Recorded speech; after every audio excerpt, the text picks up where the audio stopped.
سو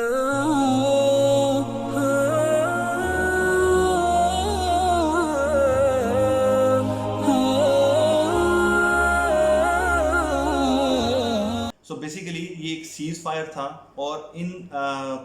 جو کلازز ہیں ان کی بیسس کے اوپر یہ کانٹریکٹ نبی کریم صلی اللہ علیہ وسلم نے فائنلائز کر دیا۔ اور جب مسلمانوں کو یہ پتہ چلا، مسلمانوں سے پہلے میں آپ کو ایک اور چیز بتاؤں کہ ابو جندل جو ہے وہ ایک نوجوان صحابی تھے، اور بہت عرصے سے وہ مکہ میں اسٹک تھے، اور ان کا جو باپ ہے انہوں نے زنجیروں سے جکڑ کے رکھا ہوا تھا۔ جب ان کو پتہ لگا کہ مسلمان اتنے قریب آئے ہیں یہاں پہ، تو وہ کسی طرح وہاں سے اسکیپ کر کے بھاگتے ہوئے جو ہیں وہ مسلمانوں تک پہنچ گئے، اور اس حالت میں تھے کہ ابھی بھی زنجیریں جو ہیں وہ ان کی پاؤں کے ساتھ بندھی ہوئی تھیں۔ تو انہوں نے آ کے کہا کہ مجھے آپ اپنے ساتھ لے جائیں، میں یہاں پہ مکہ میں نہیں رہنا چاہتا۔ اللہ کے رسول صلی اللہ علیہ وسلم نے کچھ نریشنز میں اس طرح سے آتا ہے کہ سہیل کو کہا کہ ابھی تو ہم کانٹریکٹ لکھ رہے ہیں، ابھی تو ہم نے اس کو سائن اور فائنلائز نہیں کیا، تو یہ تو اس سے پہلے آ گیا، تو اس کو ایٹ لیسٹ آنے دو۔ تو اس نے کہا کہ نہیں، اب ہم ایک چیز کے اوپر ایگری کر چکے ہیں، اگر آپ نے اس کو ابو جندل کو لیا تو یہ کانٹریکٹ نل اینڈ وائڈ ہے، یہ ہم نہیں کریں گے۔ تو نبی کریم صلی اللہ علیہ وسلم نے ہیوی ہارٹڈلی ان کو واپس بھیجا کہ ابو جندل واپس جاؤ اور صبر کرو، انشاءاللہ جلد ہمیں اللہ تعالیٰ فتح عطا کرے گا۔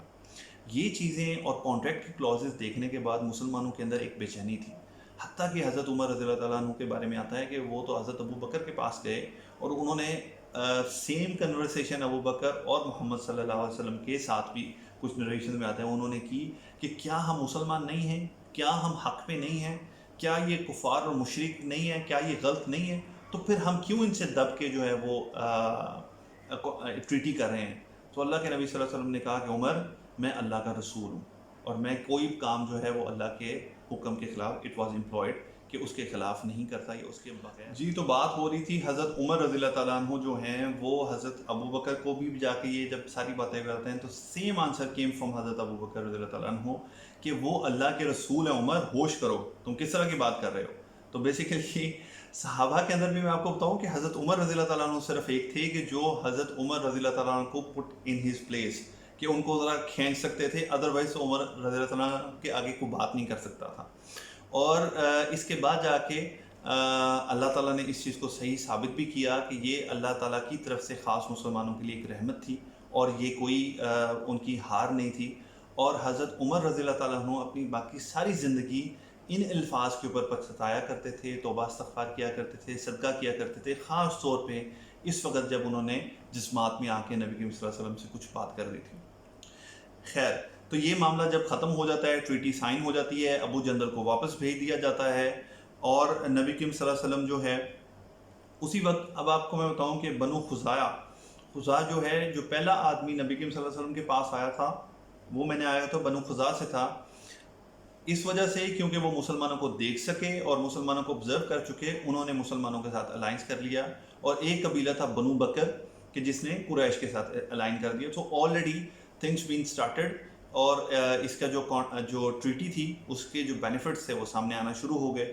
اب یہ ساری کی ساری ٹریٹی فائنلائز کر کے نبی کریم صلی اللہ علیہ وسلم واپس اپنے لوگوں میں آتے ہیں اور اعلان کرتے ہیں کہ اپنے اپنے جانوروں کو ذبح کرو،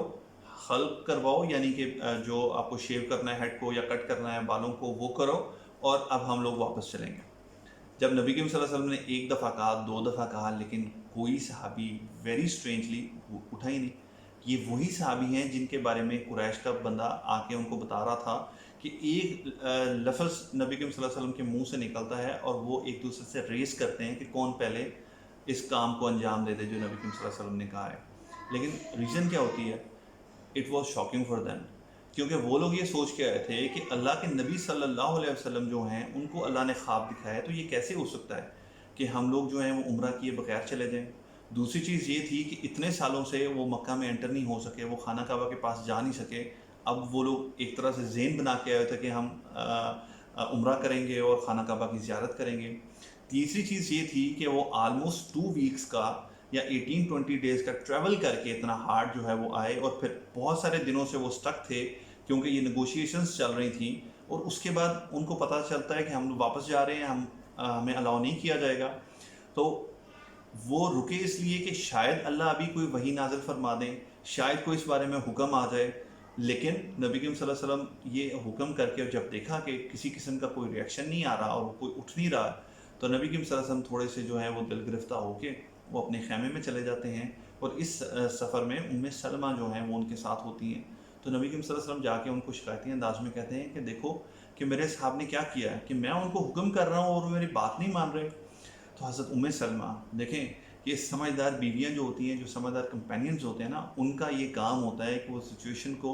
کس طرح سے ریلیف کر دیتے ہیں۔ اللہ تعالیٰ نے کہا کہ ہم نے آپ کو جوڑوں میں پیدا کیا تاکہ تم لوگ ایک دوسرے سے سکون حاصل کر سکو۔ تو جب آپ کو ایک جگہ جا کے اپنے گھر جا کے بات کر کے چیز کو شیئر کر کے اگر سکون مل رہا ہے تو اٹ مینس کہ اللہ تعالیٰ نے ایک بلیسنگز رکھی ہیں آپ کے گھر کے اندر۔ تو نبی کریم صلی اللہ علیہ وسلم نے حضرت سلمہ سے اس چیز کو ڈسکس کیا کہ یہ دیکھیں یہ کیا کر رہے ہیں، اور انہوں نے اتنی زبردست ان کو ایک ایڈوائس کیا کہ کیوں نہیں آپ ایسا کرتے کہ آپ خود جائیں اور اپنے بال جو ہیں وہ خلق کروائیں، اپنے جانور کو ذبح کریں، اور پھر دیکھیں شاید وہ شوق میں ہیں، شاید وہ اس طرح سے فوری طور پہ اس کو ایکسیپٹ نہیں کر پائے اس طرح معاملے کو، تو وہ اس لیے ابھی نہ کر رہے ہوں۔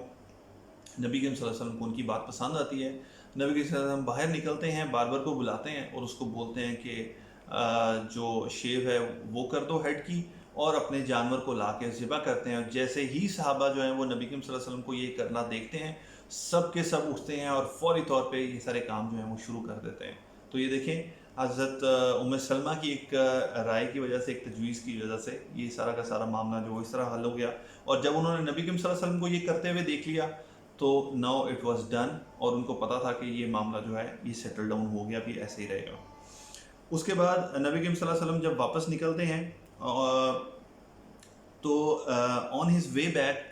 اللہ تعالیٰ ایک سورت نازل کرتے ہیں، سورہ فتح۔ ہم تھوڑی سی آیات کو دیکھیں گے بالکل اینڈ پہ، لیکن نبی کریم صلی اللہ علیہ وسلم کی ایگزیکٹ ورڈنگ جو ہے وہ یہ ہے کہ جس چیز کے اوپر سورج طلوع ہوا ہے، یعنی دس از دا بیسٹ تھنگ اپن دا سن رائز ٹوڈے، اس سے بہتر چیز کوئی ہو نہیں سکتی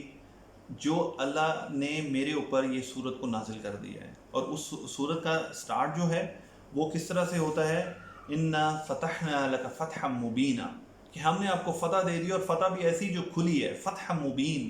بڑی صاف ظاہر اور کھلی جو ہے وہ فتح ہے۔ اور کہتے ہیں کہ نبی کریم صلی اللہ علیہ وسلم بڑی خوبصورت قرأت کے ساتھ جو ہے وہ پورا رستہ اس کی تلاوت کرتے رہے، اور نہ صرف یہ تلاوت کرتے رہے، ریممبر حضرت عمر رضی اللہ تعالیٰ عنہ کہ جن کو تھا کہ یہ کیوں ہم لوگ دب کے کر رہے ہیں، نبی کریم صلی اللہ علیہ وسلم نے اسپیشل ان کو بلایا اور ان کو بتایا کہ عمر یہ اللہ تعالیٰ نے نازل کی ہیں آیات میرے اوپر۔ تو ان کو سنایا تو ان کو لگا کہ اللہ کی حکمت اللہ جانتا ہے، لیکن اللہ نے کہا ہے کہ یہ فتح مبین ہے، سو جو ایمان والے ہیں وہ اس پہ ایمان لے کے آئے۔ کچھ عرصے بعد کیا ہوا کہ ایک عورت جو ہے کلثوم کے نام سے، وہ مکہ سے آ جاتی ہیں مدینہ میں، اور جو پیچھے قریش والے ہیں وہ اپنے آدمی بھیج دیتے ہیں ان کو واپس لانے کے لیے۔ تو نبی کریم صلی اللہ علیہ وسلم جو ہیں ایک ٹیکنیکل پوائنٹ کے تھرو وہ کہتے ہیں کہ چونکہ ہمارے ٹریٹی کے اندر یہ لکھا تھا کہ کوئی بھی آدمی رجل میسکنن وہاں سے آئے گا تو ہم اس کو واپس نہیں کریں گے، یہ کہیں مینشن نہیں تھا کہ عورت آئے گی تو ہم اس کو واپس نہیں کریں گے۔ So it was a smart approach, اور اس بیسس کے اوپر اللہ کے نبی صلی اللہ علیہ وسلم نے ان کو واپس نہیں کیا اور ان کو وہیں پہ رکھ لیا۔ اور اللہ تعالیٰ نے بھی اس کی انڈورسمنٹ کے اندر قرآن کے اندر آیات نازل کر دیں کہ جب کوئی عورت آپ کے پاس آئے تو آپ اس کو ٹیسٹ کرو، یعنی اس کو پوچھو، اس سے بات کرو، کوشچن کچھ کرو، اور اگر آپ کو یہ کنفرم ہو جائے کہ اس نے صرف ہجرت کی غرض سے وہ آپ کے پاس آئی ہے اور کوئی مقصد نہیں ہے، تو یہ مسلمانوں کے لیے حرام ہے کہ اس عورت کو واپس کریں۔ ہاں اگر اس کا شوہر وہاں پہ ہے اور وہ مشرک ہے اور اس نے کچھ اس کے اوپر خرچ کیا ہوا ہے مہر وغیرہ، تو آپ وہ اس کا مہر اس کو واپس کر کے اس کی جان چھڑوا دیں گے، لیکن آپ اس لیڈی کو، اس عورت کو واپس نہیں کریں گے۔ کچھ عرصے بعد ابو بصیر یا ابو بصائر کے نام سے جو ایک صحابی ہیں، وہ کسی طرح بھاگ کے اور مدینہ پہنچ جاتے ہیں۔ جیسے مدینہ پہنچتے ہیں پیچھے ہی دو آدمی جو ہیں قریش والے ان کے بھیج دیتے ہیں، اور ان کو کہتے ہیں کہ یہ آدمی ہمیں واپس کریں، یہ مکہ سے بھاگا ہے اور ایز پر ٹریٹی آپ کو واپس کرنا ہوئے گا۔ نبی کریم صلی اللہ علیہ وسلم ابو بصیر کو کہتے ہیں کہ ابو بصیر اٹس اے کانٹریکٹ، اور ہمیں اس کو جو ہے وہ رسپیکٹ کرنا پڑے گا، تمہیں واپس جانا پڑے گا۔ وہ ان کو لے کے واپس چلے جاتے ہیں۔ رستے میں ابو بصیر ان کو باتوں میں لگا کے کسی طرح ان دونوں آدمیوں کو قتل کر دیتے ہیں اور واپس پھر سے مدینہ میں آ جاتے ہیں۔ مدینہ میں آتے ہیں تو نبی کریم صلی اللہ علیہ وسلم ان کو دیکھ کے پریشان ہو جاتے ہیں کہ ابو بصیر اللہ تمہارا بھلا کرے، تم پھر واپس؟ تو انہوں نے کہا کہ میں نے اس طرح کا معاملہ کیا اور اب میں واپس آ گیا ہوں پھر سے۔ تو اللہ کے رسول صلی اللہ علیہ وسلم کہتے ہیں کہ مدینہ میں نہیں، not in Medina, so wherever you want to go go, Mecca نہیں جاتے تو نہ جاؤ لیکن مدینہ میں بھی نہیں. سو اس سے ان کو کلک آتا ہے کہ ٹھیک ہے اگر میں مدینہ میں نہیں رہ سکتا تو میں کہیں اور تو جا سکتا ہوں. تو وہ کیا کرتے ہیں کہ وہ جا کے مکہ اور مدینہ کے درمیان میں جو ہائی وے ہے جو کہ شام کی طرف جا رہی ہوتی ہے ٹریڈ کے لیے، وہاں پہ جا کے رہنا شروع کر دیتے ہیں اور میسیجنگ کرتے ہیں مکہ کے اندر. اور ان جیسے جو دوسرے لوگ بھی ہوتے ہیں ابو جندل اور یہ سب، ان کو پیغام بھیجتے ہیں کہ تم لوگ ادھر آ جاؤ میرے پاس. وہ لوگ سب کے سب ایک ایک کر کے نکلنا شروع ہوتے ہیں اور وہاں پہ اچھے خاصے لوگ جو ہیں وہ جمع ہو جاتے ہیں. اب وہ لوگ کیا کرتے ہیں کہ وہ ہائی وے پہ بیٹھتے ہیں، جو قریش کے کیروانس جاتے ہیں وہ ان کو پکڑتے ہیں، ان کو روکتے ہیں، انٹرسپٹ کرتے ہیں. اس سے اتنا تنگ آ جاتے ہیں قریش، جا کے نبی کریم صلی اللہ علیہ وسلم کو ان کی شکایت کرتے ہیں. نبی کریم صلی اللہ علیہ وسلم کہتے ہیں دے آر ناٹ مائی مین. میرا کام یہ تھا کہ ان کو میں مدینے میں نہ رہنے دیتا، میں ان کو یہاں سے واپس بھیج دیا، میں نے ان کو بھیج دیا، میرا ان کے اوپر کوئی ہولڈ نہیں ہے. تو وہ یہ کہتے ہیں کہ ہم اس ٹریٹی کے اندر سے یہ والی کلوز کو ہی ختم کرتے ہیں کہ اس قسم کا معاملہ ہوگا آپ ان بندوں کو اپنے پاس بلا لیں، ہمیں کوئی پرابلم نہیں ہے. سو اللہ تعالیٰ نے اس طرح کے ویز نکالنا شروع کر دیے کہ اس ٹریٹی کے جو فائدے ہیں وہ آلریڈی نکلنا شروع ہو گئے. اور نبی کریم صلی اللہ علیہ وسلم نے ان کو پیغام بھیجا اور وہ سارے جو مسلمان تھے وہاں پہ اکٹھے ہو رہے تھے وہ لوگ واپس آ گئے. اور اس کے بعد اللہ تعالیٰ نے اس جو صورت ہے اس کے اندر جو بدون سے، جن کو بالکل سٹارٹنگ میں یاد ہے کہ اللہ کے رسول صلی اللہ علیہ وسلم نے ان سے بولا کہ آپ ہمارے ساتھ چلیں، ہمیں جوائن کریں اس عمرہ کے اندر، لیکن انہوں نے جوائن نہیں کیا. تو اللہ تعالیٰ نے ان کو ایکسپوز کیا اس صورت کے اندر. تو چند ایک آیات جو ہیں، بڑی زبردست سورہ ہے صورت حامیم سجدہ 26 نمبر پارہ ہے. اس کے اندر اگر آپ اس کو جا کے دیکھیں تو انشاءاللہ اٹ ول بی بینیفیشل. جیسے میں نے آپ کو بتایا، اعوذ باللہ من الشیطان الرجیم، بسم اللہ الرحمن الرحیم، انا فتحنا لک فتحا مبینا. تو بے شک ہم نے آپ کو فتح دی اور اٹ واز این اوپن، ایک کھلی فتح تھی. لیغفر لک اللہ ما تقدم من ذنبک وما تأخر. اور اللہ تعالیٰ نے آپ کے پچھلے اور اگلے سارے کے سارے گناہ جو ہیں وہ معاف کر دیے. اور اس کے بعد اللہ تعالیٰ نے اس چیز کا ذکر کیا کہ جو مسلمانوں کو وہاں پہ جانے سے پہلے مسلمانوں کو یہ ہوا کہ اللہ تعالیٰ فرماتے ہیں سیقول لک المخلفون من الاعراب. عرابی کہتے ہیں بدونس کو، کہ وہ جو لوگ پیچھے رہ گئے تھے انہوں نے کیا کہا، شغلتنا اموالنا واہلنا فاستغفر لنا. تو آپ ہمیں معاف ہی کریں کہ کیونکہ ہمیں بہت سارے کام ہیں، ہمارا مال بھی یہاں پہ ہے، ہمارے لوگ بھی یہاں پہ ہیں، تو آپ ہمیں اسے ایکسکیوز ہی کر دیں جانے سے. یقولون بألسنتہم ما لیس فی قلوبہم. تو وہ نہیں کہہ رہے منہ سے جو ان کے دلوں کے اندر ہے، یہ منافقت کر رہے ہیں، یا ان کے دلوں میں کچھ اور ہے لیکن ان کے زبانوں پہ جو آ رہا ہے وہ کچھ اور ہے. قل فمن یملک لکم من اللہ شیئا ان اراد بکم ضرا او اراد بکم نفعا. تو کہہ دیجئے پھر کون تمہارے لیے اللہ سے کسی چیز کا اختیار رکھتا ہے کہ تمہیں نفع پہنچائے یا تمہیں نقصان پہنچائے. ان کو یہی لگ رہا تھا نا کہ ان کو نقصان بڑا پہنچ جائے گا. تو اللہ آگے کہتا ہے بل ظننتم، کہ تمہارا یہ ظن تھا، تم نے یہ سوچا تھا، الَّن ينقلب الرسول، کہ رسول نہیں پلٹیں گے، والمؤمنون، اور مومنین بھی نہیں آئیں گے. یعنی یہ جا رہے ہیں now once for all they are going, they are not going to come back. ان کا یہ خیال تھا الی اہلہم ابدا، اور ہمیشہ ہمیشہ کے لیے جا رہے ہیں، یہ کبھی بھی اپنے گھر والوں کی طرف واپس نہیں آئیں گے. تو اللہ نے بیسیکلی ان کو ایکسپوز کر دیا کہ مقصد یہ نہیں تھا کہ وہ بہت مصروف تھے، مقصد یہ تھا کہ وہ سمجھتے تھے کہ آپ جا رہے ہیں تو اب یہ واپس آ ہی نہیں سکتے. تو اس کے آگے ان کو مزید جو ہے اللہ تعالیٰ نے ان کو ایڈمونش کیا اور ان کو بتایا کہ آئندہ اس طرح کی روش جو ہے وہ تم لوگ اختیار نہ کرنا. اور وہ صحابہ جو نبی کریم صلی اللہ علیہ وسلم کے ساتھ اس سفر میں تھے، آپ کو پتہ ہے نا، ایک تو بدری صحابہ تھے، ان کا ایک الگ مقام تھا، وہ ایک مائل سٹون تھا. اس کے بعد جو مائل سٹون تھا یہ حدیبیہ کا تھا، کہ ان کے بارے میں، صحابہ کے بارے میں کہا جاتا کہ یہ صحابی کے بارے میں تم بات کر رہے ہو، یہ تو حدیبیہ میں شامل تھے. سو جو حدیبیہ میں شامل تھے ان کا ایک سٹیٹس الگ تھا. وہ اس لیے کہ اسی صورت کے اندر اللہ تعالیٰ نے فرمایا لقد رضی اللہ عن المؤمنین اذ یبایعونک تحت الشجرہ. تو اللہ تعالیٰ راضی ہو گیا. آپ صرف اس چیز کو فیل کرنے کی کوشش کریں کہ اللہ تعالیٰ کہہ رہا ہے پوائنٹ آؤٹ کر کے کہ اللہ تعالیٰ راضی ہو گیا ان مومنین کے ساتھ جو کہ درخت کے نیچے آپ کے ساتھ بیعت کر رہے تھے. یاد ہے اسی درخت کے نیچے جس کے نیچے نبی کریم صلی اللہ علیہ وسلم نے بیٹھ کے بیعت کی تھی. تو نبی اللہ تعالیٰ جو ہے وہ پوائنٹ آؤٹ کر کے کہہ رہے ہیں کہ ان مومنین کے ساتھ اللہ تعالیٰ جو ہے وہ راضی ہو گیا. تو کتنی بڑی چیز تھی ان کے لیے کہ اللہ تعالیٰ نے ایک سٹیمپ دے دی, ایک جو ہے ان کو سرٹیفکیٹ مل گیا کہ اللہ ان سے راضی ہے. تو اس کے لیے ان کی اللہ کہتا ہے کہ سکینت نازل کی, اور انہوں نے بہت زیادہ اس چیز کا اپنے دل کے اندر سکون محسوس کیا. اس سارے سفر کی تھکاوٹ اور وہ ساری پریشانی کہ ہمیں ہار ہوگی اور ہمیں جیت نہیں ہوئی, تو اللہ تعالیٰ نے ان کو کام ڈاؤن کر دیا. اور آگے اللہ نے کہا لقد صدق اللہ رسولہ الرؤیا بالحق, تو جو تمہارے نبی نے خواب دیکھا تھا, جو اللہ نے دکھایا تھا, وہ حق تھا, وہ بالکل ٹھیک تھا. یہ نہ سمجھنا کہ وہ کئی لوگوں کے دماغ میں آ جائے کہ وہ پھر خواب کا کیا ہوا. لَتَدْخُلَنَّ الْمَسْجِدَ الْحَرَامِ إِن شَاءَ اللَّهُ آمِنِينَ, تو تم ضرور داخل ہوگے مسجد حرام میں اور امن کے ساتھ شامل ہوگے,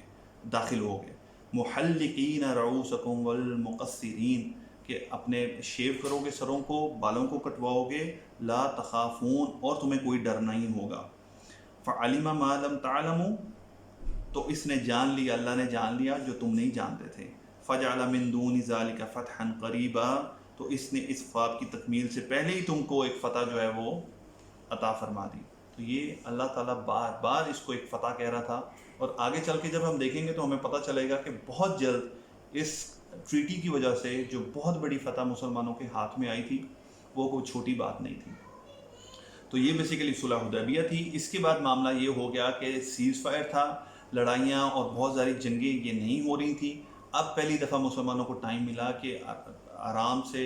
اور کسی بھی خوف کے بغیر وہ اپنے اسلام کی, اپنے دین کی جو ہے وہ پریچنگ کر سکیں. اور اس کے بعد ہی نبی کریم صلی اللہ علیہ وسلم نے مختلف ملکوں کے جو بادشاہ تھے ان کے نام خط لکھے اور